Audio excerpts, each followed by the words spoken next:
बिस्मिल्लाहिर्रहमानिर्रहीम अस्सलाम वालेकुम वरहमतुल्लाहि वबरकातुहू। दोस्तों, याकूत ऐप तकरीबन मगरिब के बाद से मुकम्मल तौर पर बंद पड़ी है। नेट भी नहीं चल रहा, फ़ोन भी नहीं जा रहा।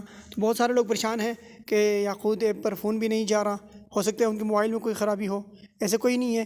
याकूत ऐप पर याकूत के पेज पर कुछ मसला चल रहा है, तो जिसकी वजह से उन्होंने ट्विटर पर भी ऐलान लगाया है। आप ट्विटर पर जाकर देख सकते हैं याकूत के पेज पर। ये देखें, तकरीबन 1 घंटा पहले उन्होंने ऐलान लगाया है। ये ऐलान आप देख सकते हैं।